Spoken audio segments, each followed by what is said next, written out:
Y voy a grabar la clase. Bueno, pues bienvenidos a nuestra segunda clase de este curso maravilloso online, Israel y sus sueños milenarios. Vamos a empezar con la frase de la clase. En los muros de Jerusalén están esculpidas las historias de la humanidad. Eso es un poeta árabe medieval y es una frase pues, muy conocida en el mundo árabe, sobre todo pues en la zona nuestra. Y nos habla un poco de la verdad, o sea, vamos a adentrarnos ahora en el Israel antiguo y el periodo del primer templo. Justo después llegan los griegos y los romanos. Y estamos estudiando las bases del judaísmo, vamos a meternos en la cultura griego-romana a full y cuando llega el cristianismo. Y todo esto sucede, o el escenario principal va a ser siempre Jerusalén. Y en los muros de Jerusalén realmente, cuando dicen que están esculpidas las historias de la humanidad, de nosotros venimos de esta humanidad, de este mundo judeo-cristiano, griego-romano. Eh, y bueno, pues estas frases relacionadas a Jerusalén a mí siempre me llaman la atención y me encanta empezar las clases así pues con un poco de inspiración. Vamos a hacer revisión de lo que vimos la semana pasada para ponernos un poco al día. Eh, Hablamos de la influencia de Egipto y Mesopotamia, las dos superpotencias mundiales en la era de bronce, y de Canaán en el medio, que se encontraba pues influenciada sobre estas dos superpotencias. Estaba conectado tanto Egipto como Mesopotamia a través de las rutas comerciales. Vimos la ruta de la seda que venía de China, vimos la ruta del incienso que atraviesa el desierto del Negev, y hablamos brevemente de los nabateos, y Via Maris, pasando todo por la costa, saliendo de Egipto, por Gaza, lleva hasta Antipatris, donde se metía hasta ya Damasco y Mesopotamia. Hablamos de los pueblos que vivían en ese periodo, los babilonios, los asirios, los hititas, los cananeos, y los elementos culturales y religiosos. Vimos los panteones de los babilonios y el panteón egipto. Y la similitud que tenían los dos panteones con las culturas que van a empezar en este momento. La segunda parte de la clase nos fuimos a Jerusalén directamente. Y nos fuimos al Génesis, al principio de todo, donde Dios creó la tierra en la Torá, en el Génesis, dice Bereshit, que Dios creó el cielo, los cielos y la tierra. Y empezó por este punto, por el monte Moria. Y de aquí, pues, se desencadenó, se multiplicó y se creó el mundo. La creación en el monte Moria. Ahí es donde más tarde Dios le dijo a Abraham que llevase a su hijo a ser sacrificado. Sabemos más tarde, después, que el Arca de las Alianzas fue llevada por el rey David. Esto vamos a verlo en la clase de hoy. Y cómo el rey Salomón, su hijo, construyó el primer templo. Y esto lo vamos a ver en la clase de hoy. Vamos también a llegar hasta la destrucción del primer templo y la reconstrucción del segundo. Esto lo vimos en la clase anterior, y los tres diferentes templos que se construyeron, concluyendo con el templo de Herodes, que fue el que fue destruido en el año 70 por los romanos. Cuando Jerusalén se convirtió en Aelia Capitolina, esto estamos haciendo así súper rápido la historia del sitio, pero bueno, esto va a ser lo que vamos a ver repetidamente y esperemos que al final del curso pues tengamos esto pues mucho más presente y sabremos de lo que hablamos. Hoy a lo mejor suena un poco distante, pero una vez que se destruyó el templo, llegan los romanos, reconstruyen Jerusalén como una ciudad pagana, Elia Capitolina, y en donde está la roca de la fundación ponen el templo de Júpiter. Esto se destruye, no hay nada durante el periodo bizantino y desde la ascensión de Mahoma, vamos a poner en este año aproximadamente, que es cuando muere, se convierte en el tercer sitio más importante del Islam y es hasta el día de hoy el tinglao que tenemos allí montado con la explanada de las mezquitas. Y vamos a ver el templo en sí mismo. Vemos aquí las explanadas de las mezquitas. Esto es en tiempos primitivos islámicos, estamos hablando del siglo VII. En el año 749 Sí, hubo un terremoto muy, muy, muy grande y se destruyó toda esta parte que tenemos todavía a día de hoy, ruinas.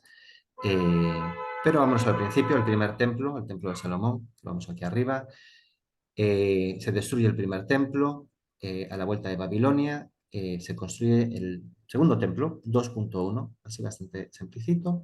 2.2 lo construyen los macabeos en el siglo segundo antes de Cristo y después Herodes, en tiempos de Jesús, concluye y construye este templo tenemos las ruinas que hoy que tenemos el templo, el Muro de los Lamentos, es esta parte de aquí. Pues nos queda el templo de Herodes. Y nuevamente, cuando llegan los musulmanes, construyen aquí la explanada de las mezquitas. Eso es lo que vimos en la clase anterior. ¿Qué vamos a ver en la clase de hoy? Bueno, pues nos vamos a adentrar a, al periodo del Éxodo, la salida de los hebreos de Egipto. Vamos a hablar del periodo de los israelitas hasta el rey David y el rey Salomón, la construcción del primer templo. A la muerte de Salomón se divide el reino que había unido el rey David y se divide entre Israel y Judea. Y en el año 586 antes de Cristo llegan los babilonios y expulsan a los judíos y tenemos el primer éxodo. Y en la segunda parte de la clase, en la segunda hora, vamos a hacer la segunda introducción al judaísmo. Vamos a seguir explorando los temas que nos dan el contexto religioso de todo esto que está pasando en este momento. Cuando lleguemos al periodo cristiano, pues también haremos los fundamentos del cristianismo. Nos vamos a este mapa, me gustan mucho las visuales siempre. Hoy vamos a ver el periodo de el antiguo Israel hasta la expulsión de Babilonia, hasta el año 586. Nos vamos a quedar aquí, vamos a explorar toda esta parte de la clase de hoy. ¿Cuál es la traducción? Cuando hablamos de los judíos, no nos podemos remontar a tiempos más antiguos que a la vuelta de la expulsión de Babilonia, 536. Bueno, unos años, unas décadas más tarde, cuando volvieron. 538 escribí aquí. Antes, cuando hablamos del periodo de Egipto, hablamos de los hebreos. Y en el Antiguo Testamento nos habla de los hebreos. Aquí nos habla del judaísmo. Aquí se habla de ese axioma en el que hablábamos en la clase del judaísmo, en el que sí hay un monoteísmo, que es Yahweh, que es el nombre de Dios, y que hay que seguir las leyes. Pero en este momento es cuando eh, a Moisés le dan las leyes. Vamos a meternos ahí. En este periodo son los hebreos. Cuando los hebreos salen de Egipto, se les llaman israelitas. Una vez que los echan a Babilonia, cuando se decide, cuando Cyrus primero decide dejar volver a los judíos a su casa, los deja volver a la provincia de Yahud, que es como se llamaba en ese momento. Y ellos venían pues de esa provincia de Yahud, que es Judea, pero se le llaman de esa manera. Y de ahí viene el nombre de los judíos, Yehuda y Yehudim, los que vienen de Yehud, de la provincia de Yehud. Y de ahí pues viene el nombre de los judíos por primera vez. También el judaísmo antiguo es completamente diferente al judaísmo que practicamos hoy. Cuando teníamos el templo, todas las oraciones o todas las prácticas, todos los rituales eran en torno al templo, en la casa de Dios. Una vez que se destruye el templo, esta tradición desaparece. El judaísmo se recicla y es en donde tenemos el judaísmo rabínico. Todo esto lo vamos a ir viendo a lo largo de la historia. Hoy vamos a ver los hebreos, los israelitas, y en la clase siguiente pues empezaremos a hablar de los judíos. Pero la transición de la destrucción del templo al judaísmo actual, eso también lo vamos a estudiar. Entonces, bueno, pues vamos a entender que a lo largo de la historia eh, hablamos de los judíos en tiempos de Moisés. Él era israelita, hebreo, que pasó a ser israelita. Bueno, pues vamos a meternos en ello. Hablamos del éxodo, que fue la huida de los hebreos en Egipto. Vemos aquí el mapa. Hablamos del mapa el otro día, ¿no? Que ahora comentaremos. El Éxodo es el segundo texto, el segundo libro de la Biblia. Vamos a ver. El otro día en la clase hablamos de lo que era la Torá y la Tanaj. La Torá son los 5 primeros libros del Antiguo Testamento. Eh, y la Tanaj es lo que sigue. Todo eso es la Tanaj, pero la Torá tiene, pues, son los 5 primeros libros de la Biblia. El Éxodo es el segundo y es un relato fundamental para la identidad y las creencias del pueblo judío. Esta historia es igual una de las más importantes y dentro del papel de la educación judía, el papel del padre, por ejemplo, es enseñarle a sus hijos la historia de, el Éxodo, que se dice de generación en generación y se habla siempre pues, de esta historia, de la historia del Éxodo. Eh, y se trata de la historia de la liberación de los israelitas de la esclavitud en Egipto y fueron guiados por Moisés bajo la dirección de Dios. Ya. Elementos claves del Éxodo. ¿Por qué?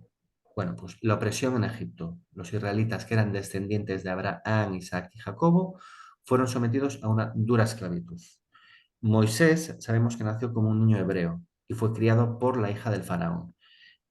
Habremos visto todas las películas 1000 veces y se rebeló contra la opresión de su pueblo. Y ahí vienen las 10 plagas. Cada una representaba un desafío a los dioses egipcios y demostraba el poder de Yahvé para liberar a los israelitas. Ahora, hablamos el otro día de la plaga, no sé si era la tercera o la novena, bueno, los 3 días en la oscuridad. Los 3 días en la oscuridad dentro de la cultura y de la religión en Egipto significaba que Ra, su dios principal, estaba muerto por 3 días. Y hablamos otra vez del número 3, cómo se repite. Los 3 días de oscuridad, tenemos otros 3 días de oscuridad con Jonás dentro de la ballena y tenemos otros 3 días de oscuridad con Jesús. Eh, Vemos, o sea, la repetición de los números. Y aquí vamos a hablar también del número 40. Creo que es la siguiente diapositiva. Hablamos de los 40 días en llegar desde Egipto hasta, vamos a decir, pues hasta la tierra prometida, ¿no? Hasta el río Jordán, hasta este punto que vamos a estudiar en un minuto. No se tarda 40 días, si pones el GPS andando, pues tardas, no lo sé, pues 10 días igual. ¿Por qué estos 40 años? Bueno, pues 40 en teología o en simbología de la Biblia representa el cambio. Y esto pues es un cambio brutal, lo acabamos de ver, o sea, la salida de la esclavitud y entrar en un sitio nuevo, entrar en la tierra prometida con una nueva generación. Hay un cambio de generación y un cambio de esclavitud a la libertad. Y esto pasa a lo largo de 40 años. Tenemos los 40 días del diluvio universal, los 40 años antes de entrar en tierra prometida, los 40 días que estuvo Jesús en ayuno y los 40 días que Jesús antes de ascender a los cielos. ¿Os dais cuenta los cambios épicos a nivel bíblico que tenemos con el número 40? Pues el número 3 y el número 40 nuevamente son números que nos van a seguir a lo largo del curso, sobre todo en las primeras clases. Eh, y ahora ya sabemos pues qué significa el 3, este cambio de la oscuridad a la luz, y el 40, el cambio. Bueno, pues 40 años andando por el desierto del Sinaí. Si venís aquí, os lo recomiendo, es precioso.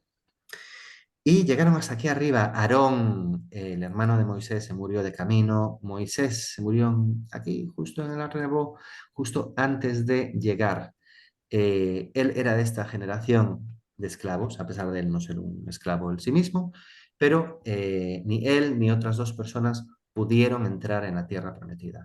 Y ahí es cuando aparece Josué, que es cuando acaba la Torá, aparece Josué, que es un líder militar y pasa a ser el sucesor de Moisés. Él conquista la tierra prometida. Y otra cosa característica también que pasa mucho en la Biblia, y a ver si me ayudáis vosotros, son los cambios de nombre. Aquí, al principio a Josué se llamaba Yeshua y después Yeshua, Salvador. Y en la Biblia tenemos varias de estas. ¿Me ayudáis vosotros? Decirme alguna. Jacob. ¿Y antes cómo se llamaba? No, no, se llamaba Jacob y luego Israel. Y luego Israel. Carmen, te toca. A mí me habéis pillado, ¿eh? No, no sé. A Simón, ¿cómo lo llamaron después? Ah, Pedro, espera, Pero, ¿cómo le llamaban a Saúl, querida? ¿qué has A dicho? Saulo. Ah, vale, Pablo. Ahí está, ¿ves? Eh, Sí, tenemos sí. a Sara también. ¿Y cómo le llamaron después? Eh, Yo no lo sé tampoco, ¿eh? La buscamos.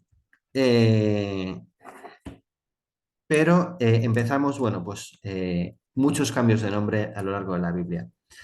Esta historia de la entrada a la tierra prometida nos la cuenta el libro de Josué. Uy, mi conexión está bien. Bueno, pues tenemos aquí pues un mapa. Vemos aquí por el medio el río Jordán. Veis la flecha, ¿no? Como cuando la muevo. Sí. Sí, vale. Pues ellos llegaron hasta aquí. Aquí se asentaron y lo que hicieron fue mandaron, creo que eran a 12 personas o a 12 grupos a investigar. Y bueno, pues volvieron varios diciendo aquí hay agricultura y aquí hay gente y esa es nuestra tierra prometida. Vemos aquí en el mapa de la derecha después esta incursión. La primera que se hizo fue a Jericó. Y hay este momento en el que se atraviesa el río Jordán. Y es el mismo sitio que después Elías asciende a los cielos y es el mismo sitio en el que después Juan bautiza a Jesús. Ese sitio se llama Qasr al-Yahud. Para nosotros los guías ir allí es Biblia en la mano, leer los tres pasajes y dejar que la gente, o sea, se inspire con la maravilla y la energía del sitio. En los años 70 se construyó ¿cómo se dice? Un coso para el agua, perdonar, un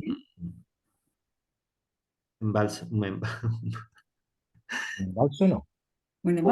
un embalse, sí, para, bueno, pues para controlar el agua, porque no hay mucha en el mar de Galilea y es el grifo de Israel.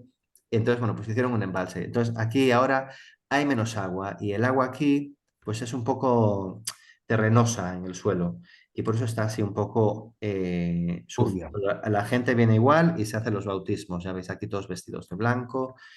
eh, Eso tiene pinta de ser un grupo ortodoxo o algo así. Pero este es el sitio por el que se conmemora esta pasada de los israelitas, esta ascensión del cielo de Elías que leemos en Reyes y en los cuatro evangelios nos habla de el bautismo de Juan a Jesús.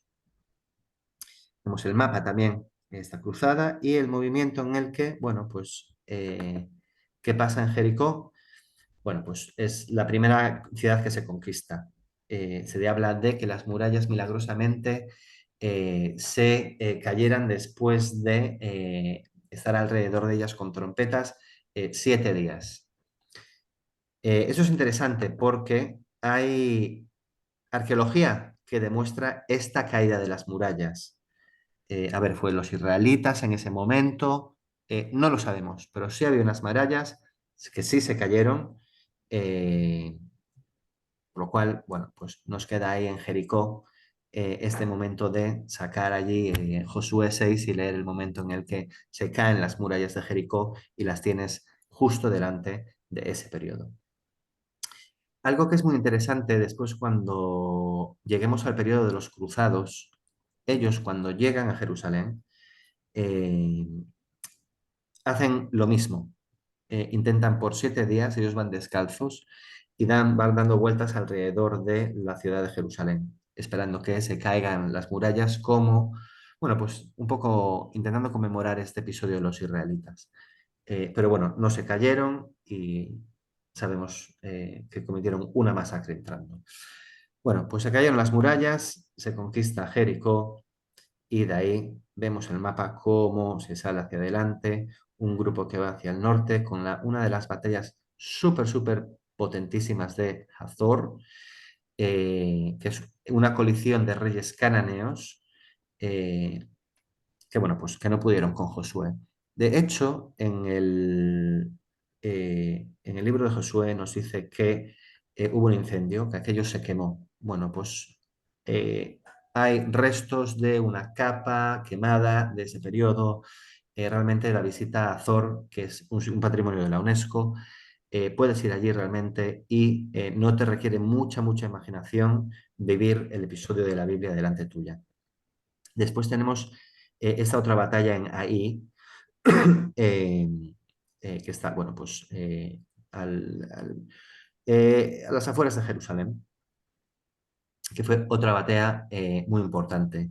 Utilizó una emboscada para derrotar al ejército de este señor Ai, en el que demostró pues, una astucia militar obedeciendo las instrucciones de Dios. Por lo cual, bueno, pues se conquista la tierra prometida y se divide entre las 12 tribus. Ahora también justo en Josué 13 es donde nos dice, nos escribe este reparto de la tierra sobre las 12 tribus. Y eso fue, bueno, pues es un proceso muy complejo. Me río porque tenemos una broma aquí en Israel que dice que para 2 judíos hacen falta 3 sinagogas. Eh, del palo que no van a estar, que tiene que haber algo que no estén de acuerdo ninguno de los dos, ¿no? Pues tiene que haber esta tercera sinagoga para que no estén de acuerdo.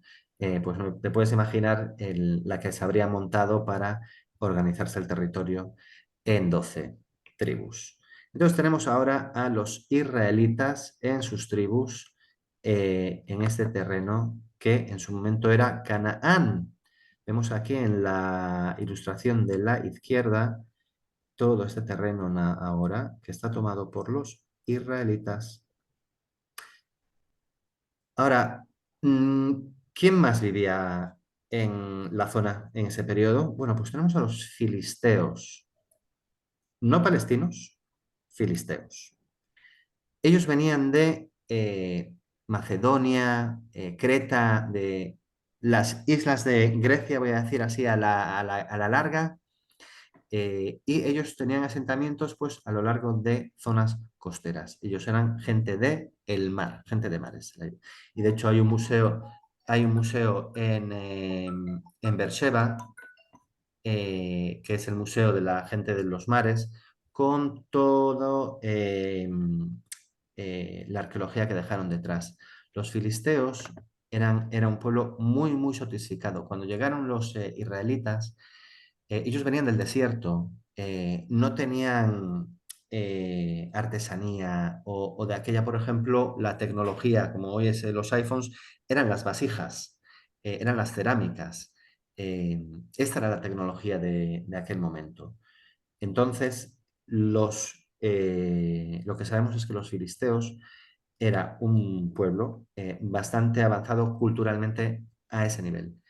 Y estaban asentados le dicen, bueno, pues las 5 ciudades filisteas, que son Gaza, Askelon, Asdod, me falta una, y Ecrón. Aquí tenemos el mapa, podemos verlo bien, de dónde vienen y dónde se instalan. Vemos de dónde vienen, ¿no? Cuando lleguemos a la clase final, hay una de las narrativas del nacionalismo palestino que asocia a los filisteos con los palestinos. Y bueno, cuando lleguemos al siglo II, vamos a ver que Adrián, después de vencer a los judíos, él cambia el nombre de Judea a Palestina. A propósito, porque esta gente van a convertirse en todo el periodo hasta la expulsión de Babilonia en los archienemigos de los israelitas. Tenemos también en la parte de, por ejemplo, de Haifa, que sería hacia arriba, vemos aquí, bueno, pues esto sería Beirut, Sidón, Tiro, toda esta parte de aquí son los fenicios. Esos también van a ser amigos y enemigos de los israelitas en este periodo de la historia. Ahora, los fenicios sí tenían una tecnología brutal.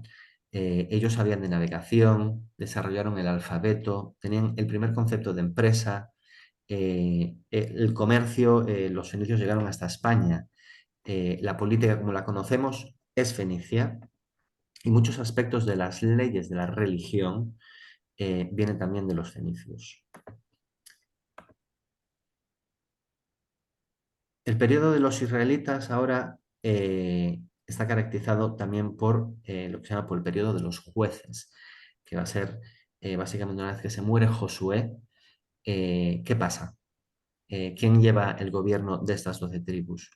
Bueno, pues una vez que las 12 tribus están consolidadas en sus terrenos, más o menos, aparece pues estos jueces que vienen siendo elegidos por Dios para liderar al pueblo. Ahora, es un periodo de 350 años aproximadamente. Hay varios jueces, no nos vamos a meter tampoco mucho en el detalle, pero sabemos que hay este periodo que está gobernado por jueces. Salimos de Egipto, en el que Moisés tiene el liderazgo, de Moisés sale Josué y de Josué aquí empezamos el periodo de jueces. 350 años, que se culmina con el último juez, que de este sí tenemos que hacer una mención importante, que es Samuel. Como dijimos antes, los jueces no eran jueces, eran profetas, eran líderes religiosos, cabezas de familia, eran personas importantes. Pero Samuel es importantísimo en este periodo, porque aquí vamos a ver una transición de una confederación tribal, las 12 tribus, a una monarquía. Y es Samuel el que está a cargo de dejar al pueblo bajo una gobernancia decente. Ahora, aquí tenemos una historia que se repite luego en el Nuevo Testamento. A esto le llamamos transfiguraciones, ¿no? La madre de Samuel se llamaba Ana, que era una mujer estéril que lloró fervientemente por un hijo eh, y lo dedicó a su hijo, a Samuel, al servicio de Dios en el templo de Silo. Ahora, tenemos otra historia en el Nuevo Testamento de una madre que no era estéril y que gracias a la intervención de Dios, ella pudo tener un hijo que fue el precursor de Jesús. Juan. Ahí está. Aquí vemos a Samuel, que va a ser el precursor de la monarquía davínica, de la cual viene Jesús también. Y vemos cómo esta historia, básicamente, bueno, pues esta prefiguración, una prefigura a la otra.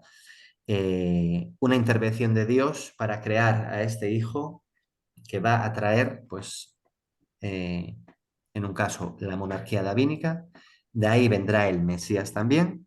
En el caso de los cristianos, el Mesías ya llegó y viene de esta monarquía. Ahora, Samuel se convierte en un profeta muy respetado y es conocido por su integridad, la sabiduría y la capacidad de discernir la voluntad de Dios. Y ahora él jugó un papel fundamental en la unción de los dos primeros reyes de Israel. El primero fue Saúl. Creo que hablamos aquí de Saúl. Sí, hablamos aquí de Saúl. Los dos primeros, Saúl y David. Después, sus profecías también anticiparon el establecimiento de un reino eterno y pacífico bajo el liderazgo del Mesías, que muchos judíos creían que algún día gobernaría desde Jerusalén. Y aquí empezamos un poco, bueno, pues con la escatología judía, el final de los días y estas indicaciones a partir de ahora de los profetas, pues dando lecciones de este alejamiento de los mandamientos, pero también describiendo poco a poco, sobre todo con Isaías al final, de esta llegada del final de los días. Vemos también el mapa también aquí. Samuel, él era de la tribu de Benjamín. Y vemos que la tribu de Benjamín estaba, vemos aquí la tribu de Judea, estaba, bueno, pues hace frontera Benjamín y Judea. Esto va a ser importante después para entender por qué Jerusalén se convirtió en la capital.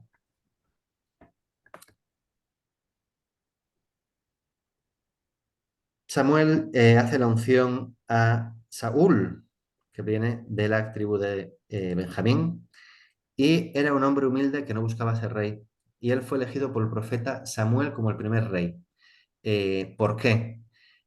El pueblo de Israel en ese momento, las tribus de Israel, veían que toda la gente a su alrededor, todos los otros pueblos, tenían todos reyes, todos estaban bajo el poder de una monarquía, pero no las tribus de Israel.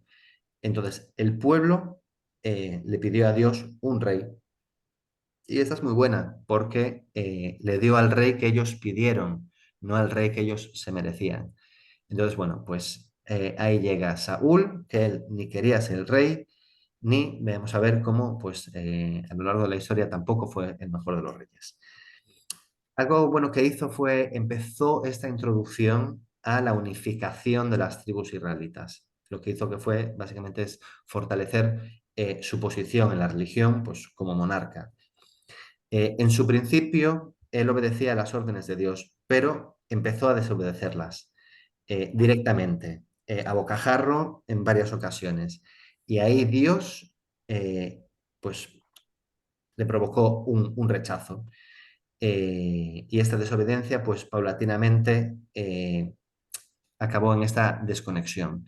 De hecho, hay un momento antes de su muerte muy interesante en el que él intenta comunicarse con Dios y Dios pasa de él totalmente.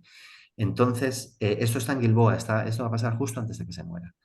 Se baja a Beit Shean, una ciudad que todavía existe hoy, tenemos allí ruinas. Se baja a Beit Shean y se va a una necromancer, no sé cómo se dice esto en español, a una que habla con los muertos. Un necromante. A una pitonisa Lola, Necromante. Bueno, necromante. una necromante, Necromante. necromante. Vale, esta sí que me la escribo. Eh, pues se fue a hablar con una necromante para despertar a Samuel, que ya se había muerto. Y le digo, oye, Samuel, necesito tu ayuda. Tengo aquí a los filisteos en el cuello y necesito que Dios me diga qué tengo que hacer. Y Samuel, yo esto lo visualizo así muy, un poco cómico, ¿no? Se rebota y dice, pero ¿qué estás haciendo? ¿Cómo me despiertas de los muertos? Que eso es lo peor que puedas hacer para nosotros. Déjame en paz, búscate la vida. Si Dios no te habla, es por cómo lo has hecho. Y tal cual. Él después lo que hace es sube al monte Gilboa, ve la muerte de sus hijos y le dice a un soldado, mátame. Y el soldado le dice, bueno, yo no te puedo tocar, o sea, a ti tienes una unción de Dios, eres el rey, ¿cómo te oyen? No se puede aún encima matar a un judío, prohibido. Bueno, pues decidió Saúl matarse, se tiró contra la espada, matarse, pues se suicidó, que eso también es pecado en el judaísmo. Entonces, bueno, pues por esas, el rey, malísimo, y ahí, bueno, pues empezamos a ver el papel de otro personaje. De un personaje que, bueno, que ya fue importante cuando Saúl gobernaba, eh, que es David. Cuando es la batalla de David y Goliat, es David el que derrota a Goliat, es el que salva al rey Saúl de perder esta batalla que se podían haber matado allí todos, por eso decidieron hacer uno y uno, el más fuerte de cada uno. Eh, y en un principio, o sea, lo metió en la corte, le ofreció una de sus hijas, pero desarrolló una envidia profunda y una paranoia brutal. Eh, y de hecho, bueno, pues tenemos varios episodios en el que vemos aquí una ascensión del rey Saúl con su unción y un momento de bajada. Hay estos cruces en el que la bajada por ejemplo, en este caso, la bajada de Saúl se cruza con la subida o la ascensión de David. Y después, cuando David, él también tiene la lía parda, y cuando empieza la bajada del rey David, aparece la ascensión de Salomón. Entonces, bueno, pues hay este momento cruz en el que Saúl, envidioso, perdido, decide ir a perseguir a David, y esto pasa en En-Gedi, que está en el desierto, un oasis en el desierto de Judea, de camino a Masada, y se esconde en una de las cuevas. David le hace una emboscada a Saúl, y Saúl dice, bueno, pues me has pillado, mátame. Y David le vuelve a repetir, o sea, no te puedo matar, eres uno de los nuestros, tengo prohibido matar y estás tocado por Dios, o sea, eres nombrado como el rey de los judíos. Y ahí es cuando Saúl pues, ve que es un rey malo, malísimo, que la persona que lo ha salvado y que lo ha perseguido le salva la vida, le hace ahí un poco mirarse al espejo, ¿no? Y ahí empieza la bajada de Saúl. Entonces tenemos entre estos dos caracteres ese desarrollo del rey malo, vamos a decir, y el rey bueno. Eh,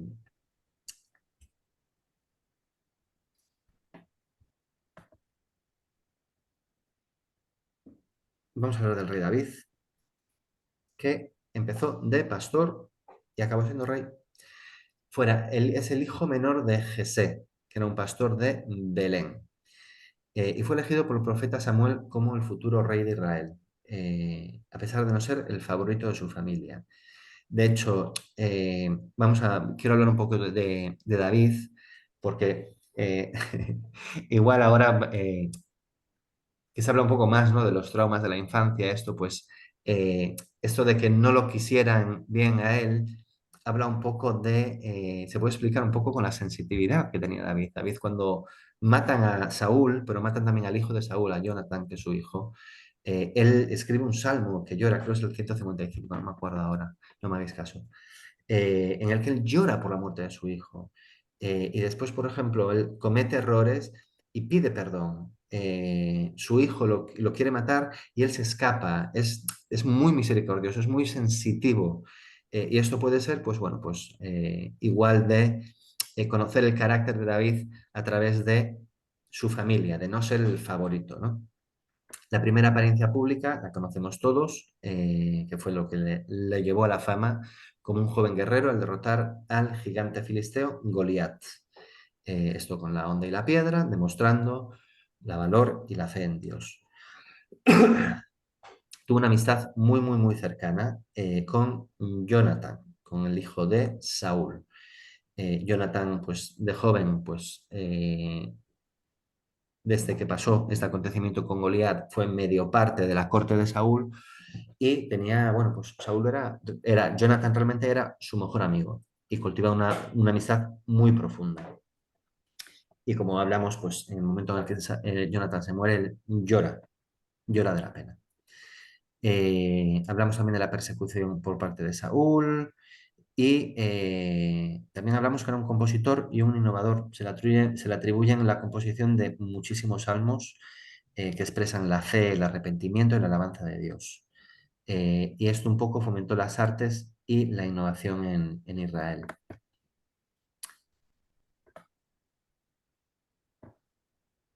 ¿Cómo pasa este ascenso al trono? Bueno, pues muere Saúl y se muere Jonathan y David fue ungido como rey de Judea, que era esta parte de aquí abajo.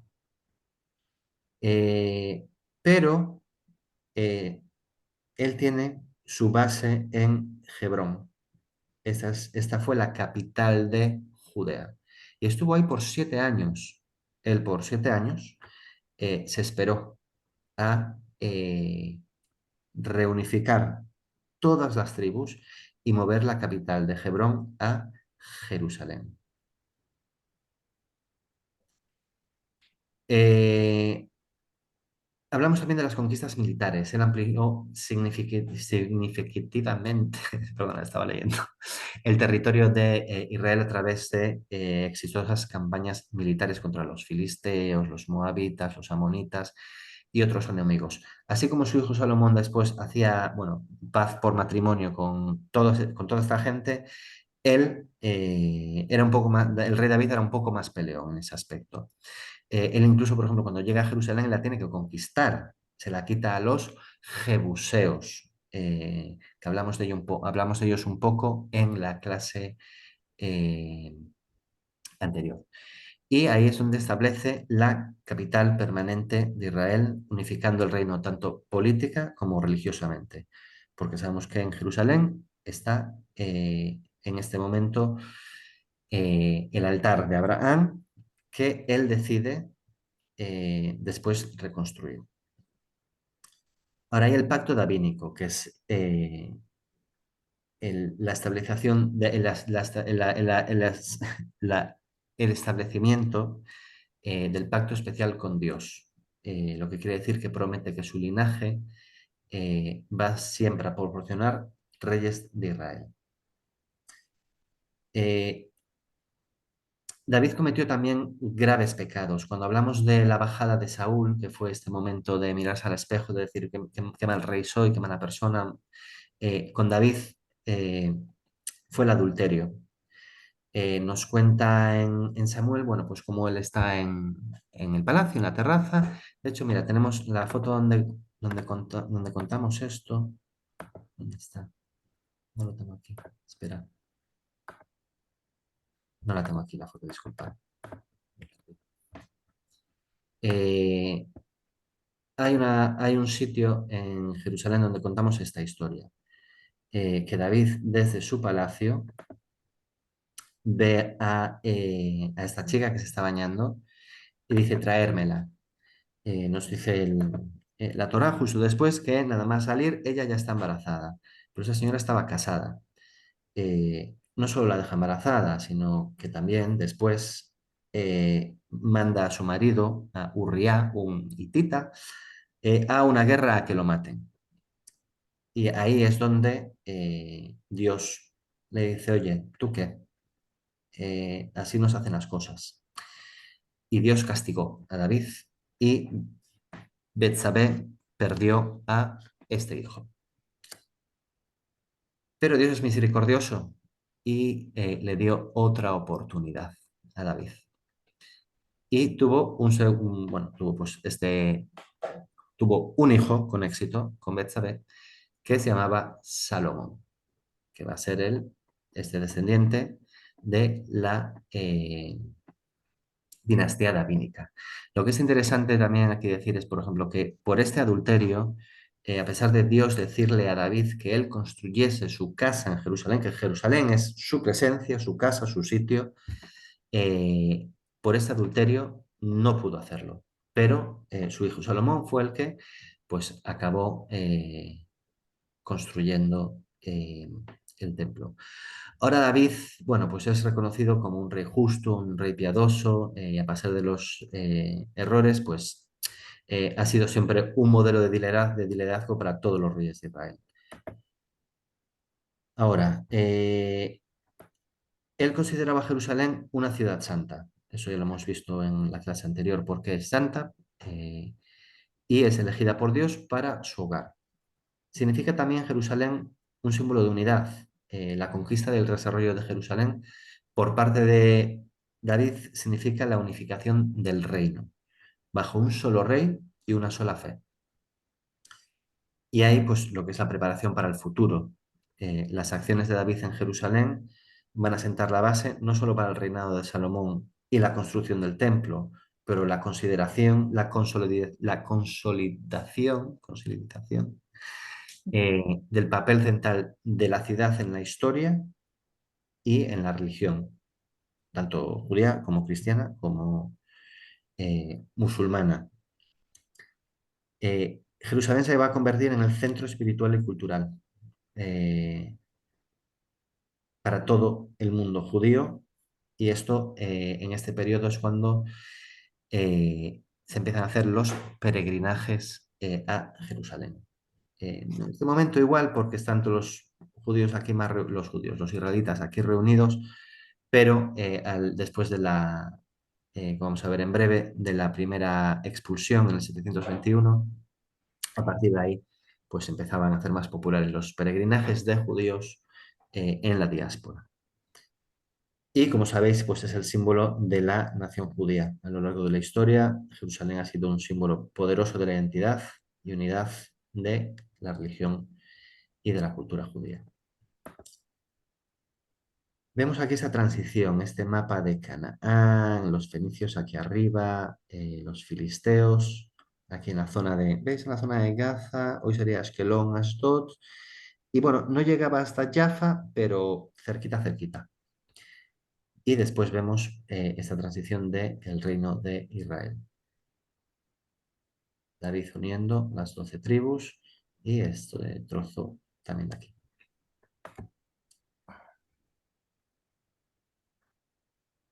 esto es Jerusalén en tiempos de David. Ahora, sabemos que él no pudo construir el templo, por lo cual el monte Moriah se quedaba con el altar ahí arriba que sí construyó David, pero vemos aquí la ciudad de David. Lo que quiero enseñaros aquí es que dentro de lo que se hizo en tiempos antiguos, el agua pasaba por el dentro de la ciudad. Hay aquí un arroyo que se llama el Gijón, que eso es lo que daba agua a todo Jerusalén. Se dice que el rey David entró por uno de estos pasajes, hacia aquí por aquí, y bueno, pues según varios arqueólogos, este agujero de aquí es por donde se entró a Jerusalén y se conquistó. Eh, Eso es una historia de los arqueólogos, arqueología, ellos tienen, bueno, pues su conocimiento mejor que el mío, pero lo que sí que podemos ver es que las historias que leemos en el Antiguo Testamento, que podemos ir a hoy lo que es la ciudad de David, donde está toda esta arqueología, que podemos ver todas las ruinas que quedan de este periodo, que no son pocas. Vale, vamos a hablar un poco de lo que es la topografía, porque eso nos va a ayudar eh, a entender a Jerusalén y el desarrollo. Vemos, vemos esta parte de aquí, ese es el Monte Moriah, aquí está la explanada de las mezquitas, os podéis imaginar, o sea, hoy todo eso tiene, hay 1 millón de personas, todo construido, es muy difícil reconocer la topografía dentro de la ciudad de hoy.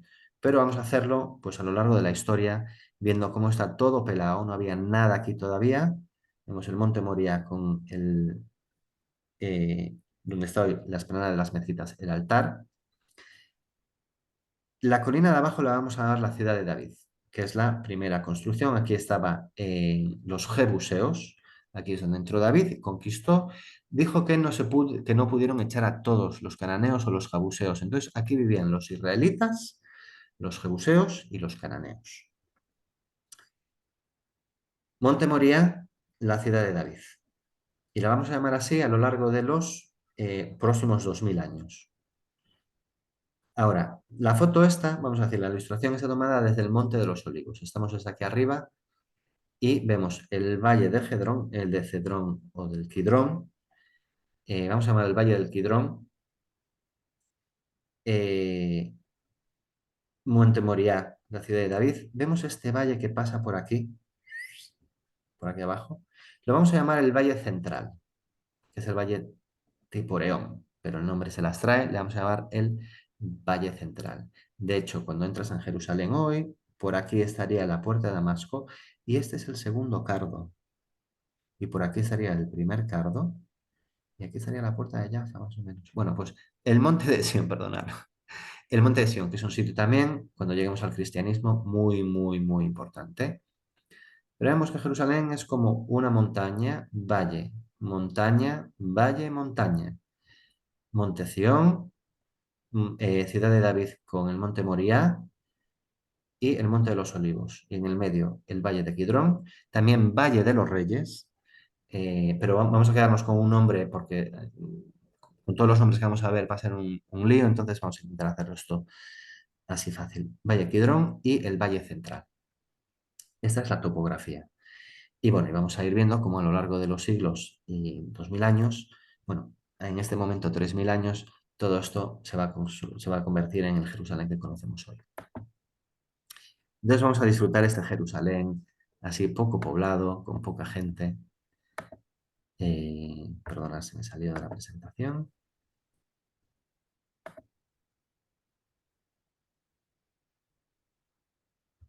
¿Qué pasa contigo?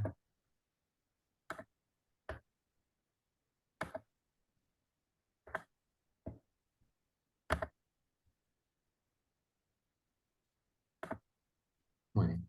Aquí vemos también la topografía. Eh, Estas rayas así que están muy, muy, muy, muy juntas, quiere decir que hay una inclinación hacia arriba. Entonces vemos aquí eh, el Valle Central, Monte Sión por detrás, Monte Moriah con la ciudad de David, el Valle Kidrón y el Monte de los Olivos. Vemos aquí una montaña y otra montaña rodeada por estos dos valles. Tenemos el valle de Ginón también, pero no lo vamos a tocar eso todavía. Y hablamos de la ciudad de David. Esto es Jerusalén a día de hoy. Vemos en las planas de las mezquitas, toda esta parte aquí abajo hay aquí arqueología, que es una pasada. Excavaciones desde que vivo yo aquí, pues se encontraron las piscinas de Siloé. Se están haciendo nuevas excavaciones allí ahora. ¿Sabéis lo que es estar aquí y vivir esto? O sea, que de repente estás viviendo un momento en la historia en el que se encuentran las piscinas de Siloé, donde fueron uncidos todos estos reyes a los que estamos hablando y cuando llegamos al cristianismo, las historias de Jesús allí. Eh, ¿Qué pasaba en ese periodo? ¿Qué arqueología? Bueno, pues los sacerdotes y los levitas eran responsables de los servicios religiosos. Entonces, ellos vivían en la ciudad de David. Se encontró también partes en la arqueología artesanales, por lo cual nos decía que era una ciudad de comercio también. Sabiendo que hay un templo y que era el templo principal de los israelitas, quiero que tengamos presente la necesidad del comercio, de traer inciensos, de traer estas ofrendas. Eh, Eso generaba comercio y poblaba a la ciudad, ya no solo de los sacerdotes y los levitas, pero sino también de esos comerciantes. Y después la población general, pues eran agricultores, pastores, trabajadores y como vimos antes, no solo israelitas, en este momento había también jebuseos y cananeos ahí metidos todos. Ah, esa es la foto que os quería enseñar antes, donde contamos la historia de David y Bathsheba, ¿no? Ya os la conté, qué pena que no la hubiese visto antes. Bueno, esto es una reconstrucción de Jerusalén en tiempos del rey David, según bueno, pues, lo que nos dice el Antiguo Testamento. Eh, Sabemos que a lo largo de la historia hubo varios intentos de invasiones y esto es un glacis, que es una forma de protección típica del principio de la era de hierro, que aquí es pues, justo cuando llega el rey David. Estimamos el 1000 antes de Cristo. Y cuando leemos la historia, él está en su terraza, viendo unos baños. Aquí había unas casas, por ejemplo. Creo que que estas casas vienen de más tarde, ¿no? Pero bueno, cuando estás allí, sacas de la Biblia, cuentas y ves que aquí hay unas casas o vivía una gente y estás en esta terraza aquí donde está esta chica y cuentas la historia, o sea, te vuelve a la vida, ¿no? Igual no es ni es esta terraza, ni es esta de aquí, es en otro sitio, pero podemos de alguna manera, de alguna vista, pues visualizar lo que podía haber sido. Bueno, pues con esta unión de Bathsheba y el rey David, llega el rey Salomón y hablamos, ¿os acordáis en la clase anterior cuando vimos la bandera de Etiopía que tenía el pentagrama? Pues nuevamente, el pentagrama es el escudo de Salomón. Vale, pues ¿por qué el rey Salomón? De todos los hijos que tenía David, ¿por qué el rey Salomón? Bueno, pues por su sabiduría. Ahora, este fue el baremo en el que el rey David decidió quién iba a ser su heredero. Y de hecho, o sea, el rey Salomón fue rey desde una edad muy, muy temprana, pero ya era sabio de pequeño. Y bueno, pues se conocía por su sabiduría legendaria adquirida a través de una petición especial a Dios. Eh, Él gobernó con mucha diplomacia e inteligencia. Expandió el comercio, los territorios y relaciones pacíficos con naciones vecinas. Sabemos que David, por este adulterio, no pudo construir el templo, pero su hijo sí lo logró. Y acabó con la construcción del templo de Jerusalén, que es un magnífico santuario dedicado a Dios, la casa de Dios, la presencia de Dios. Y ahí es donde se encontraba el arca de las alianzas que trajo el rey David. Ahora, el templo, esto seguimos repitiendo un poco el mismo tema, pero se convierte en el centro religioso y cultural, ya no solo del reino de Israel, pero sino se convierte en el símbolo de la unidad y devoción del pueblo judío. Durante el rey Salomón hay un periodo de prosperidad y de paz. Eh, Esto, claro, fue debido a estar casado no sé cuántas eran, tenía, no sé si eran 300, 700 esposas y 3000 concubinas o una cosa así, no me acuerdo ahora el número exacto, pero una burrada, vamos, o sea, y por esta poligamia y esta idolatría, porque en este momento no se permitían oraciones o se permitían otros dioses. Ellos sí tenían, estaban obligados a practicar el monoteísmo, pero había otros dioses alrededor. Y si te casas con una que no es de tu religión, pues tendencia a lo mejor a irte al servicio a la diosa Ishtar que de tu esposa la Fenicia. Pues esta fue la caída de Salomón. Vimos la caída de Saúl, la caída de David y la caída de Salomón, la idolatría y la poligamía.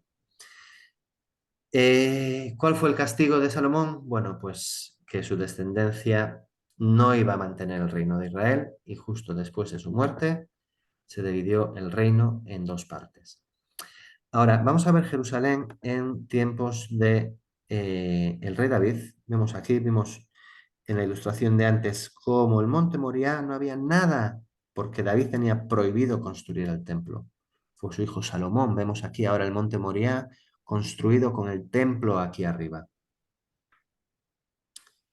Y aquí, bueno, pues la población, según otra vez, eso es información que se recoge de arqueólogos, de información que tenemos, pero no pongo la mano en el fuego ni que fueran 2000 personas que vivían en tiempos de David ni 4000 en tiempos de Salomón. Se estimula, se estipula, pero bueno, eh, no se sabe con certeza fidedigna al 100%. Con 2000 personas serían todos parientes. Eh, bueno, Entiéndeme. no eran ultra ortodoxos de aquella, ¿eh? Por eso. No eran, no. Ahora, la diferencia entre el Jerusalén de David y el Salomón no eran dos familias más de ultraortodoxos, sino la construcción del primer templo ubicado en el monte Moriah, justo donde dice Dios, donde tiene que estar, las medidas exactas. Ahora, simbolismo. Hay una presencia divina. El templo era considerado la morada terrenal de Dios en la tierra, un lugar sagrado donde Dios se manifestaba a su pueblo. Ahí estaba la presencia de Dios y es la unidad del pueblo judío. El templo simbolizaba la unidad y la centralidad de la religión judía, sirviendo como punto de encuentro para el culto y las celebraciones. Aquí están los pactos con Dios. Ahí se encontraba el arca de las alianzas, que guardaba, bueno, pues la tabla de los 10 mandamientos y representaba la alianza entre Dios y el pueblo judío. Y ahí se encontraba, pues aquí mismo, dentro, en el Santo de los Santos. ¿Qué importancia tiene? Bueno, pues toda. El Templo de Salomón era el centro religioso y cultural más importante del Reino de Israel y atraía a peregrinos de absolutamente todo el país.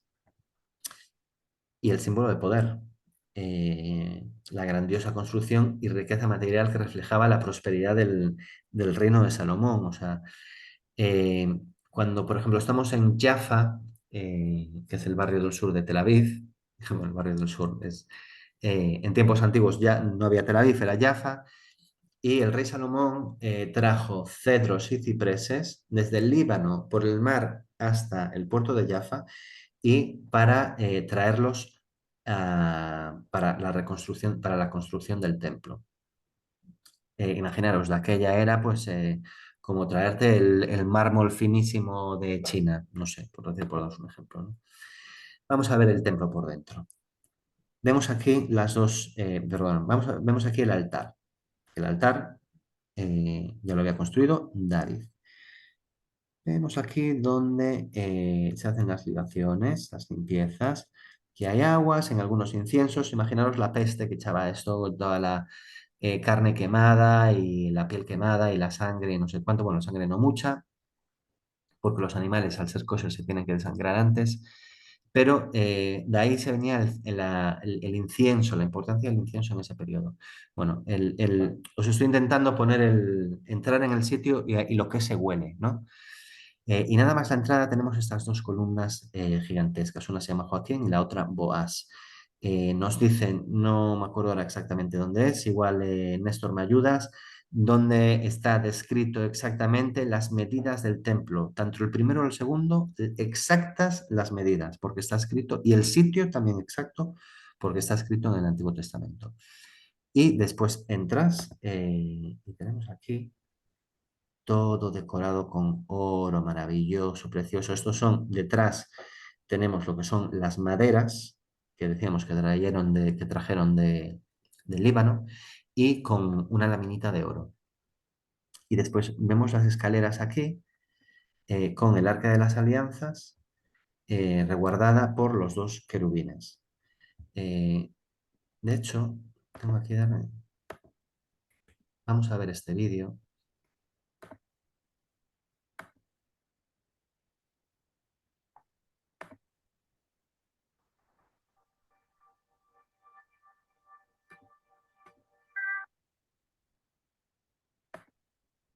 Perdonar.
Bueno, pues paseíto por el Templo de Salomón.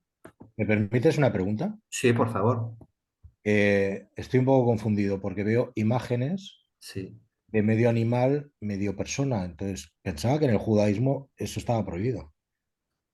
Es como si esas imágenes son babilonias, Son Babilonias total. Sí, sí. pero creo que en el judaísmo estaba prohibido, ¿no? O sea, solo podía tener los ángeles en Tienen en el querubines, arca de son como la... bestias. No sé la exactitud del querubín, pero el Ujú. querubín tenía, es una bestia mística. Eh, entonces, igual la... Sí, Era un ser alado. Bueno, solo era una apreciación que me ha confundido un poco.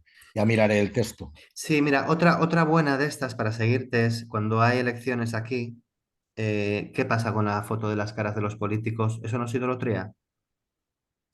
Claro, el Netanyahu sí. Ah, no, de Netanyahu es fanaticismo, pero bueno, no me hagas... no me tires de la lengua que están grabadas las clases. No me van a meter preso después. Eh,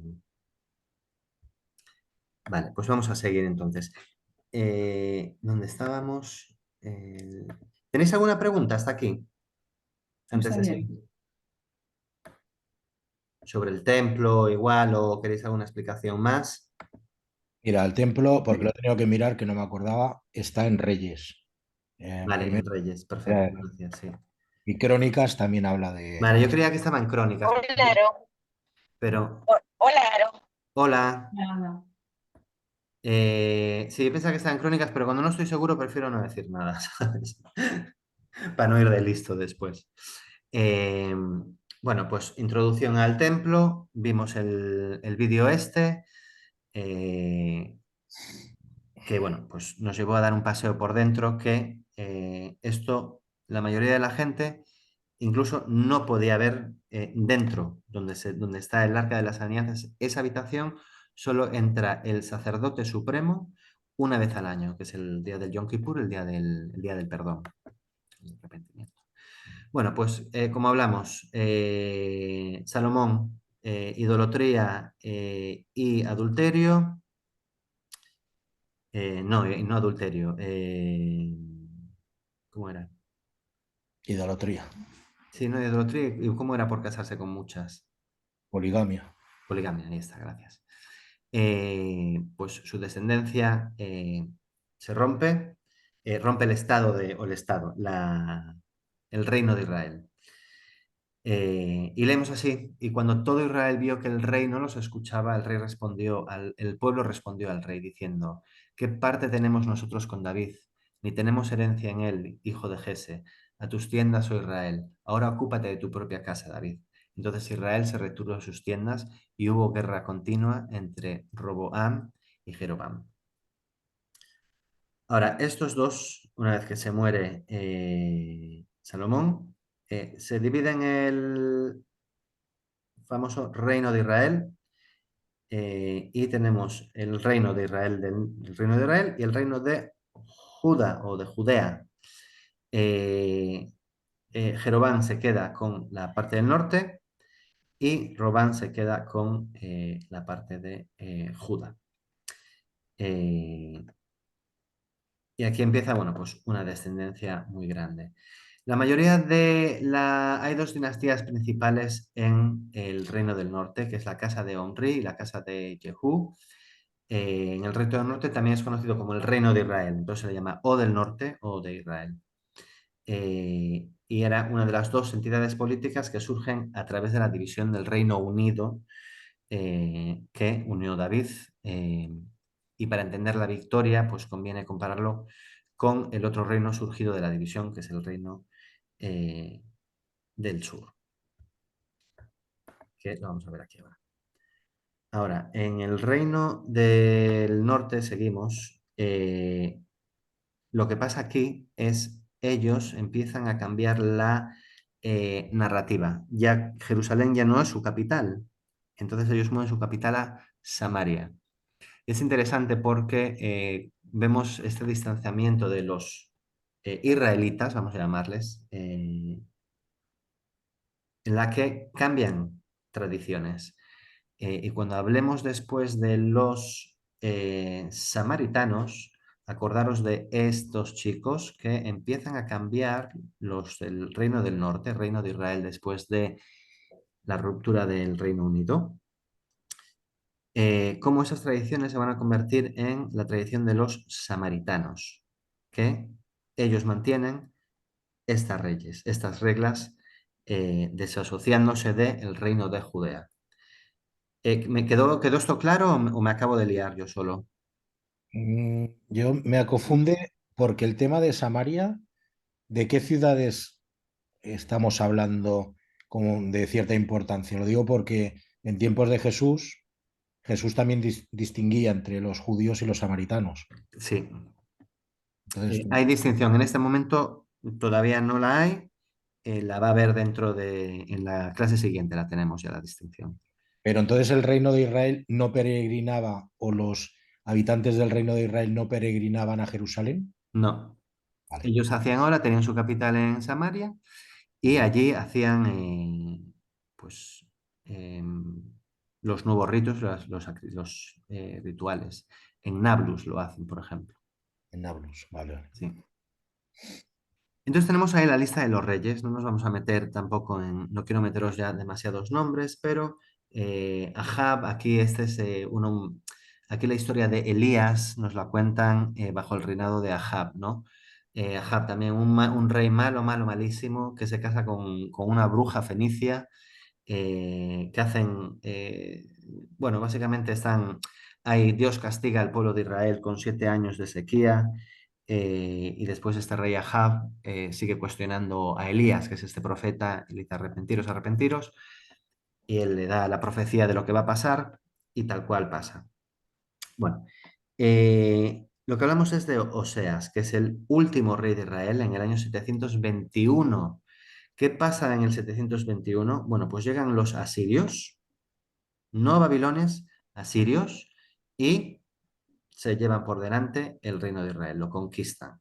Ahora, esta parte es Asiria, ya no es israelita. A partir del año 721, esta parte deja de ser israelita. ¿Qué pasa con los israelitas que estaban aquí? Se los llevan a la diáspora. Y aquí tenemos la primera diáspora, ¿cómo se llama? La judía. Pero bueno, ya sabemos hacer la diferenciación, ¿no? La primera expulsión de los israelitas de su tierra conquistada. Y aquí hablamos del reino de Judá.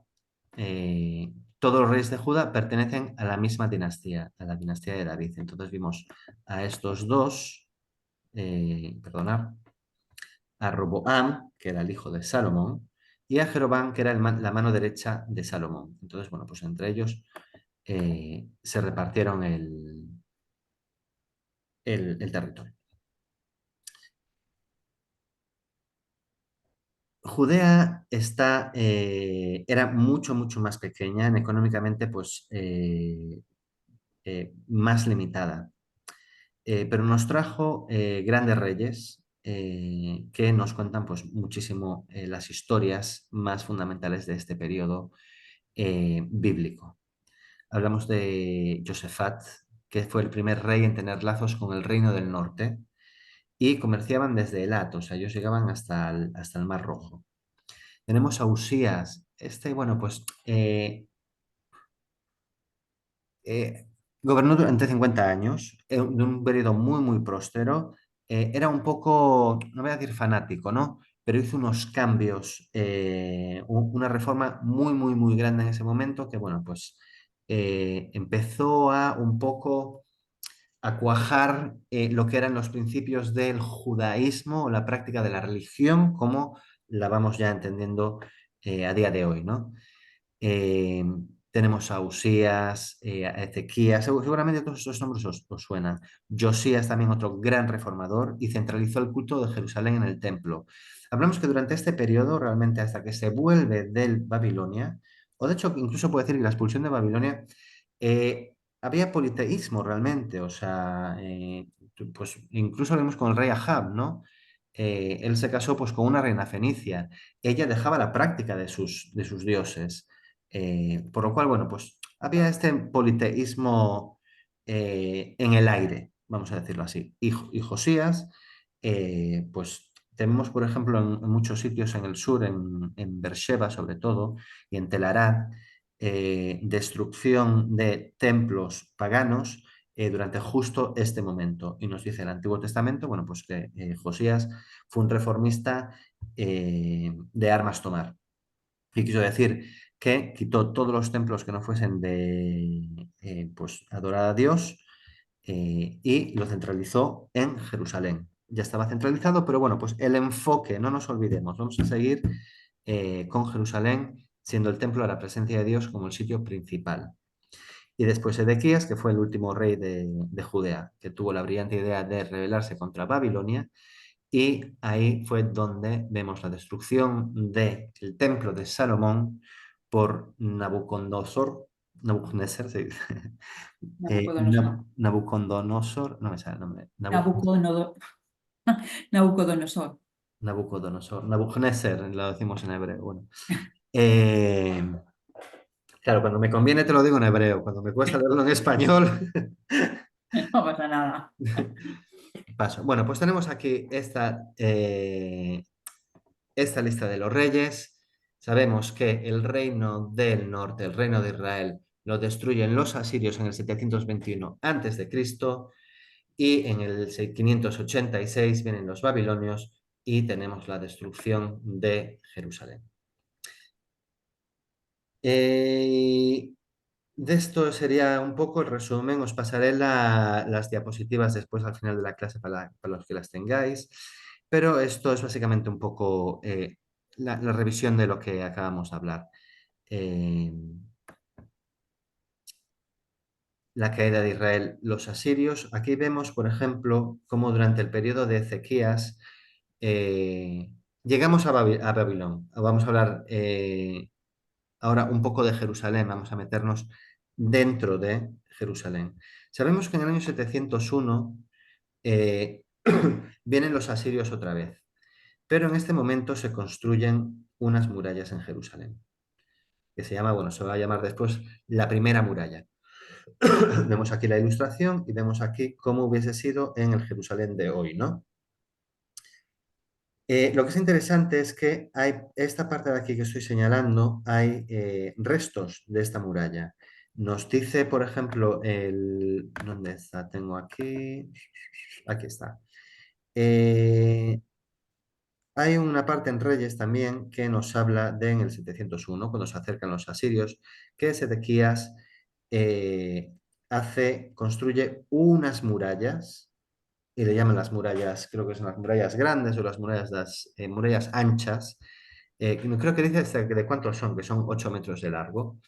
Y vemos que es muy pesada, que es así como muy bien gorda. Bueno, nos dice en el Antiguo Testamento que se construye encima de unas casas que se encontraba, bueno, pues había unos asentamientos aquí, pero para protegerse de los asirios, que después de haberse cargado a nuestros primos del norte, vienen a por nosotros en Jerusalén.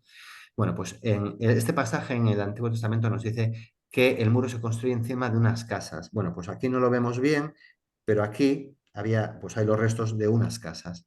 Y es alucinante, o sea, lo que sigo repitiendo, es ir por Jerusalén con la Biblia en mano, ir leyendo los textos y de repente estos sitios vuelven a la vida, o sea, te puedes ir 2300 años atrás y realmente, o sea, pues imaginarte esa construcción, es realmente, o sea, verdaderamente alucinante. Y eso se construyó en el periodo de Zedequías. Vemos aquí esta primera muralla de Jerusalén. Uy, llega el año 586 y vemos cómo el imperio de Babilonia se come todo esto de aquí, que viene siendo, bueno, Irak, Irán, parte de Siria, parte de Turquía, todo Israel, lo que sea Palestina y un poquito de Jordania, esta parte de aquí. Y vemos esta expulsión. Se les lleva de aquí y se les lleva a Babilonia, donde eh, se desarrolla el judaísmo. Muchas de las prácticas del judaísmo se desarrollan en este periodo, en estas décadas que vienen a continuación. Creo que son antes de 60 años o algo así, o ni siquiera antes de que se les permita volver. Y para esto hay una canción muy famosa, eh, que seguramente la conocéis. Siempre me encanta contar la canción. Es la From the Rivers of Babylon, es un salmo. Bueno, pues habla de la vuelta de Babilonia a esta provincia que se llamaba Yehutz. Ahora, el día se destruye el templo y se destruye en este día del calendario hebreo, que es el 9 de Av o Tisha B'Av. Es uno de los días más tristes es el día más triste de todo el calendario judío. La primera destrucción del templo en este día, cuando los romanos lo destruyen en el año 70, también el mismo día. Entonces, el mismo día, el Tisha B'Av es un día muy triste en el judaísmo y se hace un ayuno ese día, o un medio ayuno, creo que es. Conocéis por todos la imagen de la destrucción de Jerusalén y el templo de Salomón. ¿A qué mes corresponde en nuestro calendario? ¿Perdona? ¿A qué mes corresponde nuestro calendario? Cada año diferente, porque no el calendario judío no Sí, va a sí, la par con el calendario gregoriano. gregoriano, perdón. Pero Eh, esa fecha también coincide, tiene algo que ver con el 7 de octubre. no, no, no, no, no tiene nada que ver. Hombre, Pues eh, lo digo porque el calendario, como se va moviendo, no, el 7 de octubre pasó en Simchat Torah, al final de la lectura de la Torah, que es una festividad también. Pero no, el Tisha B'Av normalmente es en julio o agosto, normalmente, por ese periodo, es un periodo verano más o menos. Y aquí tenemos la canción que os decía, pues está aquí escrita. By the rivers of Babylon, there we sat down. Bueno, voy a seguir con la clase, que lo mío no es el canto. Aquí vemos las dos deportaciones, la deportación de los asirios del año 721 y la deportación de los babilonios en el año 586. Bueno, vamos a hacer la revisión de todo lo que vimos porque hemos visto ya casi 1500 años de historia. Estudiamos Abraham, estudiamos el Éxodo, estudiamos cómo los Moisés llega hasta la tierra prometida pero no entra, Josué y la conquista de Jericó, el periodo de los jueces, estudiamos Samuel, el último profeta, y Saúl, el primer rey, el rey David, el rey Salomón, la construcción del templo, y estudiamos la división del reino y la caída del reino de Israel y la caída del reino de Judea. Eh, en la próxima clase vamos a ver el periodo persa, el periodo helenista, la monarquía asmonea y preparados chicos, me parece que esto es lo que estáis buscando y si no es mi periodo favorito en la historia, el periodo romano, periodo de los años de Jesús. Vamos a hacernos un descanso. Hoy la clase, por supuesto, va a ser más larga, pero vamos a darnos 5 minutos y volvemos, ¿vale? Vale, ok, muy bien. Voy a hacer una pausita aquí. Tuc. Vale, pues vamos a tocar ahora el judaísmo, la segunda parte de la clase anterior. Vamos a hacer también una revisión así básica de lo que hicimos, de lo que estudiamos en la clase anterior. Así en términos conceptuales, ¿no? Hablamos del axioma del monoteísmo. Dios creó el mundo, Dios es abstracto, infinito en el tiempo, en el espacio, y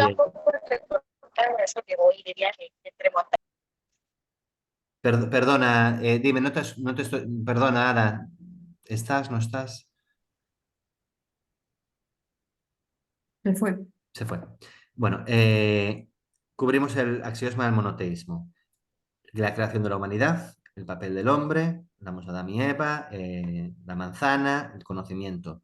Las 7 leyes de Noé, hablamos que es una tradición del Talmud. Y después el Éxodo, Abraham siendo el elegido, el pueblo elegido, las revelaciones, el Tikkun Olam, las reparaciones. Y hablamos de cómo la Torah está partida a través de esta imprenta de Gutenberg. Lo que vamos a ver en esta segunda parte es el ciclo de la vida judía. Vosotros conoceréis vuestros sacramentos dentro del cristianismo. Dentro del judaísmo tenemos parecidos. Vamos a por ellos. El nacimiento. Dentro del judaísmo no hay preferencia por un niño o por una niña, son todos bienvenidos. Ahora, cuando la mujer da luz, hay dos bendiciones. Una es el agomel y la otra es el shejianu. Ahora, el shejianu es para todo un poco, es la bendición eh, Joker, que te sirve para cualquier cosa. Es una bendición que se recita para un logro notable, para cuando te pones ropa nueva, para comenzar un festival. Realmente, para cualquier evento que te pase en la vida, lo bendices con el Shejiano. Y después el Acomel es una bendición que se recita al liberarse del peligro. Eh, Ahora, hay una diferencia de si es niño o es niña. Si es niño, tiene dos mandamientos, que es el Brit y el Pidión. Ahora, la circuncisión de un niño a la edad. ¿A qué edad? A los 8 días. ¿De dónde viene esto? Ahora lo vemos. Ahora, todo varón entre vosotros, estos son esos Génesis, todo varón entre vosotros será circuncidado. Serás circuncidado y serás la señal del pacto entre tú y yo. Esto es lo que se le dijo a Abraham, y Abraham a su alta edad se circuncisó. Y esto es el pacto del pueblo judío. Para las generaciones venideras será circuncidado todo varón entre vosotros que tenga 8 días. Pues ahí en Génesis 17 nos dice exactamente cuándo este Brit, la circuncisión, tiene que tomar lugar. Este mandamiento es del tipo fiel, a diferencia de los mandamientos racionales. Por lo tanto, seguirlo es una declaración clara de ser judío y por lo tanto siempre fue sujeto a decretos contra el judaísmo. Y eso es interesante porque a lo largo de la historia, como vamos a estudiar, cuando los griegos, los romanos quieren fastidiar a los judíos, por decirlo de alguna manera, les prohíben la circuncisión. Ahora, después de la circuncisión del Brit se celebra pues lo que es la Seudat Mitzvah, una comilona. ¿Cómo haces? Con el bautizo, más o menos. Es un poco la comparación, vamos a decir, ¿no? Y después, en la a partir de la Edad Media también se hace se hace solamente la comilona, pero para la niña. Se hace así una pequeña ceremonia, pero que no tiene ninguna obligación. Es así como un poco paripé, vamos a decir. Ahora, en la antigüedad no existía esta ceremonia para la niña, ¿no? Y se creó principalmente en Francia y en Ashkenaz para que las mujeres pues pudieran celebrar el nacimiento de una niña. Solo recientemente esas celebraciones se hacen públicas. Y bueno, como os acabo de decir, pues no hay ningún mandamiento, obligación, instrucción de cómo hacer esta Seuda Mitzvah, sobre todo para las niñas, ¿no? ¿Qué es el Pideon Aben? Es la rendición de un primogénito de su madre. Ahora, en Éxodo nos dice siempre, redimid a todo primogénito entre vuestros hijos. Esto es una entrega. Entrega a tus hijos, tu primer hijo, a Dios. Como acabamos de estudiar que Ana hizo con el único hijo que tuvo, ella se lo dedicó a Dios. Entonces vemos que ella, en el Pideón, ya se lo entregó a Dios, a su hijo. Y es una ceremonia realizada por un Cohen, por un sacerdote, cuando el niño tiene 30 años. El padre del bebé paga 5 monedas de plata al Cohen para redimirlo de servir a Dios. Y la ceremonia seguida, pues por otra comilona. Esto que nos quede claro, todas las ceremonias, menos el Yom Kippur, todo lo que se celebra en el judaísmo es con cena o comilona en algún momento.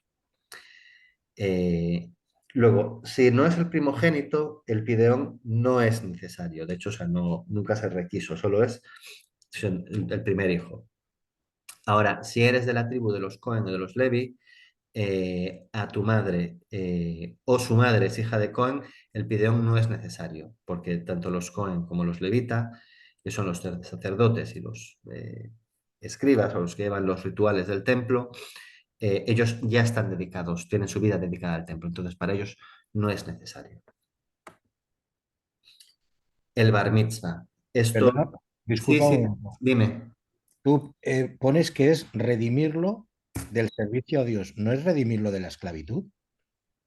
No, la esclavitud ya... No, esto, por ejemplo, el primogénito se supone que tenías que pues, redimirlo para los servicios a Dios, básicamente que trabajase en el templo gratis o algo así. Vale, sí, Eh, ya está, sí, sí, aclarado, tienes razón, sí, sí.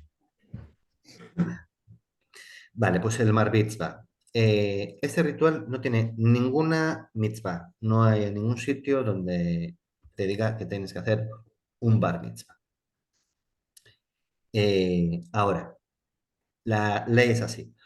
En tiempos antiguos, a los 13 años, tú ya eras adulto. Y lo que se hacía era pues esta introducción a la vida adulta como judío.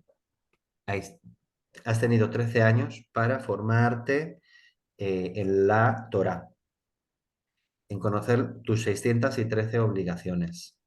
Ahora, cuando tienes 13 años, tú eres adulto y eres responsable de ti mismo de cumplir todas estas obligaciones.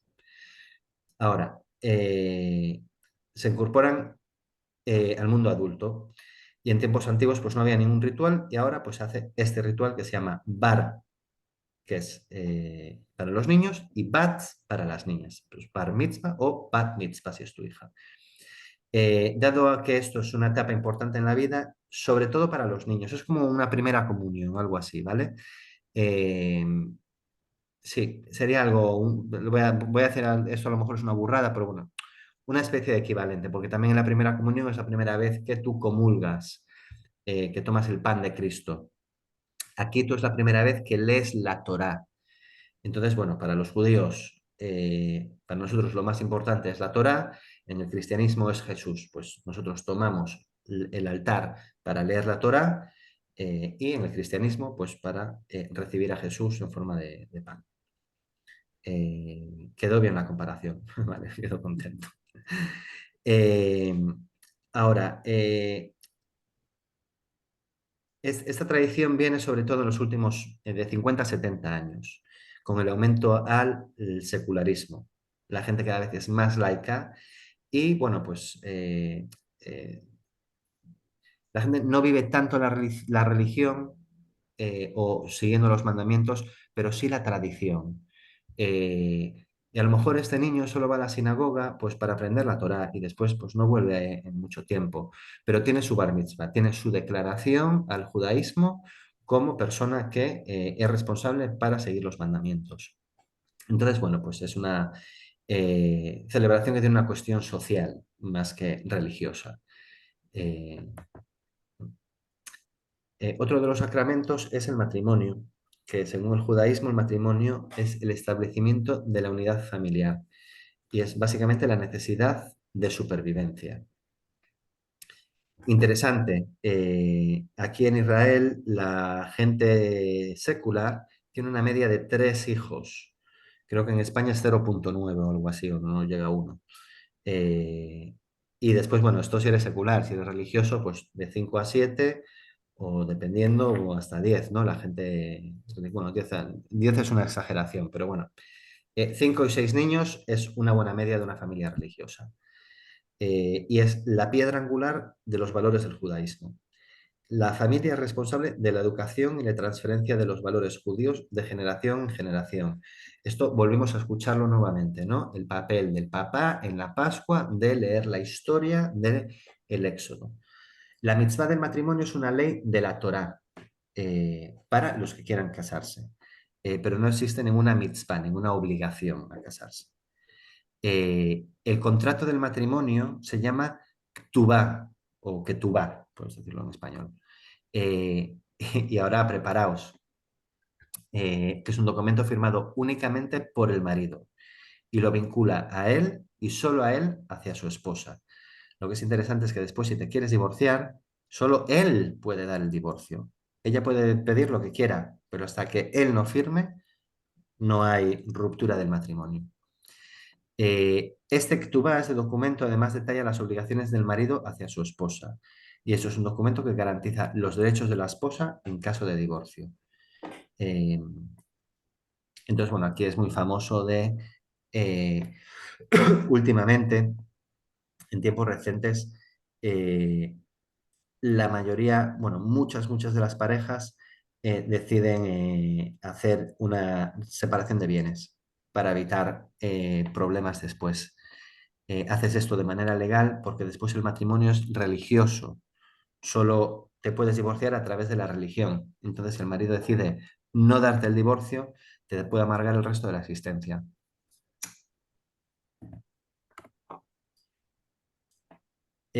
Aquí hablamos, bueno, pues de este proceso del matrimonio. Uno no se casa así de buenas a primeras, hay el Kiddushin y el Irushin. El Kiddushin es la que es la boda en sí, y el Irushin es el compromiso.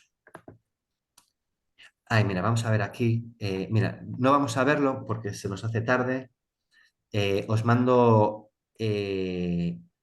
después dos vídeos de Gastón y Roxana, que son dos influencers también así bastante famosos aquí, desde una foto, desde una boda ultra ortodoxa. Y bueno, pues es interesante, por decirlo de alguna manera. Ahora, la ceremonia normalmente se compone de, bueno, pues como dijimos, de este compromiso, del matrimonio en sí, y después el matrimonio consiste en entregar la que tú va el documento a la novia y decir esta oración que son las 7 bendiciones. Ella dice las 7 bendiciones, las puede normalmente las lee para ellas así muy rápido, y después la ceremonia finaliza recitando el novio, pues este pasaje de los Salmos, que es precioso y hay muchísimas joyas por aquí con esa escritura que dice, si me olvido de ti, Jerusalén, que mi diestra olvide su destreza, que mi lengua se pegue al paladar si no me acuerdo de ti. Jerusalén al corazón de todos los sitios, incluso en las bodas. Pues el novio acaba de leer esto, más alto, y rompe el vaso. Eh, y esta es la oración esta de las 7 bendiciones que leen las mujeres en el matrimonio. Y después el divorcio, pues como en todos los sitios, es la terminación formal de un vínculo matrimonial entre dos cónyuges. En el judaísmo, el divorcio se produce cuando el marido entrega a la mujer el certificado de divorcio. Ella lo puede pedir, pero es él. La discusión sobre la permisibilidad del matrimonio la lleva a cabo el tribunal rabínico, o sea, los rabinos. Perdón, Aarón, Ade está haciendo preguntas por el chat. Ah, ok. A ver, una carretera entre montañas. ¿Qué significaba quebrar el vaso? Wow, pues no sé el significado de quebrar el vaso. Lo tengo que La, buscar. la destrucción del segundo templo. Del segundo templo, ¿no? La destrucción del segundo templo. O Sí. del, no sé. Ok. Pues bueno, pues no me había quedado con esta, no lo sabía. ¿A qué edad promedio se casan? La gente secular, pues a día de hoy, eh, pues un poco entre los 28 y los 32. Una mujer de 32 aquí, si no estás casada, no tienes hijos, algo raro pasa. Y de hecho hay una presión social brutal con esto para las chicas. Esto, por supuesto, sabéis, o sea, divorcios a tutiplén. Y sí, Ada, en la boda es donde quiebran la copa, al final acaba así. Ahora tengo que buscar lo del vaso, esto interesante, no me acordaba para lo que era. Después, la gente que es religiosa son matrimonios de conveniencia, entonces, pues antes de los 20 ya te casan. Mírate la serie en Netflix de Unorthodox y te habla de esta chica, de esta adolescente que la quieren casar con uno y ella se espanta y se escapa. Y todo lo que pasa. Es una serie muy, muy, muy buena, os la súper recomiendo. Eh, bien, muerte. A la muerte le sigue el entierro de los muertos. Ya en la Biblia, cuando Sara murió, Abraham compra una tumba. Y de hecho, de esta tumba, hoy tenemos la Cueva de los Patriarcas en Hebrón, que es un sitio también que se visita, pero que no recomiendo. En la antigüedad la familia se encargaba del entierro. Y esto era, bueno, pues a partir del el periodo del Segundo Templo, la comunidad era responsable. Eh, Se respeta siempre al difunto y es importante en el judaísmo, por lo cual el funeral se lleva a cabo lo más cerca posible de la muerte, pero se retrasa para permitir que asistan a los hijos del fallecido. Básicamente aquí a las 24 horas tú te mueres y a las 24 horas ya te entierran. Te puedes morir por la mañana y tienes tu entierro al mediodía igual. Sin Eh, ataúd.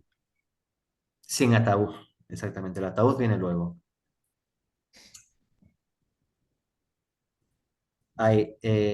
Mira, yo estuve hace poco en uno y no había ataúd, no.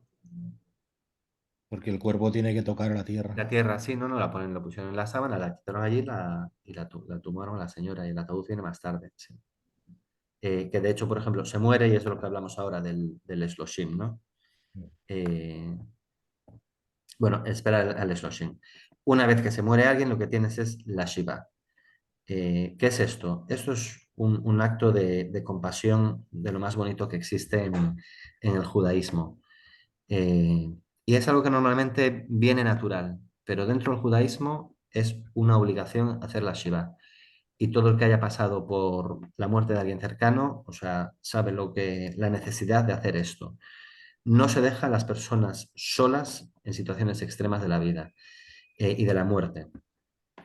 Lo que significa la Shiva es acompañar a la familia cercana del difunto durante 7 días y apoyarlos y atenderlos en las necesidades. La Shiva solo es obligatoria del padre, madre, hijo, hija, hermanos y esposo. Nadie más. Primos, no sé cuánto, no hace, no. Solo tu familia, el núcleo cercano. Y las costumbres en la Shiva son las siguientes. Se come inmediatamente después del funeral. Eh, inmediatamente, o sea, es obligación, te vas a comer, aunque no te apetezca, aunque allí con la familia y coméis todos. No se trabaja. Hay abstención de placeres o disfrute físico. Del lavado, del afeitado, sexo, ponerte cueros y, bueno, pues si eres muy religioso.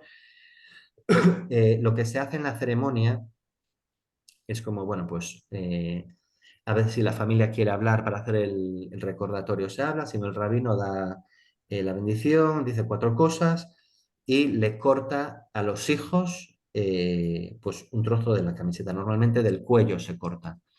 Entonces ese día pues vas con una camiseta negra al entierro y el rabino te corta un trocito así, una esquina de la camiseta.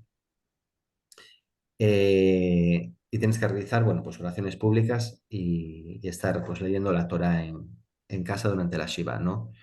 Enciendes velas, no tienes luces como directas, tiene que ser luz tenue. Y después visitas la tumba al final de la Shiva. Entonces tienes el entierro, estás en casa 7 días y vuelves a la tumba. Ahora, durante esos 7 días, pues viene toda la gente a visitarte. Y viene toda la gente, normalmente te traen comida, no te dejan cocinar, no te dejan hacer nada. Y bueno, pues tienes visitas de luto. Normalmente estás sentado también en, en- en sillas bajas, hay sillas así especiales para las shivas, que son así, que pues no son cómodas. Estás así como físicamente incómoda, pero bueno, o sea, pues estás pasando un trauma muy fuerte, se lo haces pasar al cuerpo también. Pero bueno, son 7 días de luto en los que estás dedicado a pues estar cuidándote de tu familia. Hay un tapado de espejos, ¿no? En casa. También, sí. Pero bueno, sí, esto ya es un poco más para la gente religiosa, sí.